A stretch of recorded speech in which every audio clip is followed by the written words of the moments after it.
তার বক্তব্যের মধ্যে তিনি স্বাধীনতার ঘোষক শেখ প্রেসিডেন্ট জিয়া রহমান বীর মুক্তিযোদ্ধা বীর উত্তমের নাম একবার উচ্চারণ করেন।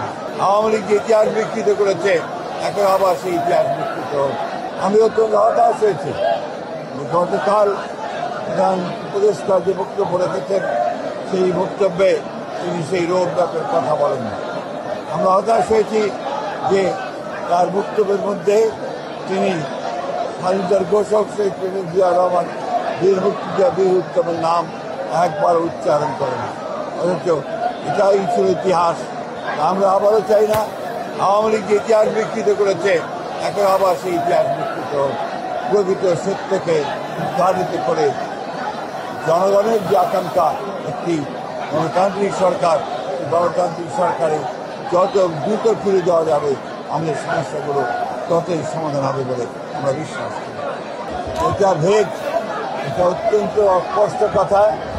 ডিসেম্বর থেকে জুন 6 মাস, সুতরাং এটা কোনো রোড ম্যাপ দেওয়া হয়নি। আমরা বারবার বলে আসছি যে স্পষ্ট রোড ম্যাপ এবং দ্রুত নির্বাচন, তা নাহলে যে সংকটগুলো সৃষ্টি হচ্ছে এই সংকটগুলো কাটবে না। আমরা বিএনপি ক্ষমতায় যাওয়ার জন্য নির্বাচনের কথা বলছি না। বিএনপি জাতির স্বার্থে, জাতিকে রক্ষা করার স্বার্থে, স্বাধীনতা সংহতিকে রক্ষা করার স্বার্থে বিএনপি নির্বাচনের কথা বলছে, নির্বাচিত পার্লামেন্ট এবং সরকারের কথা বলছে।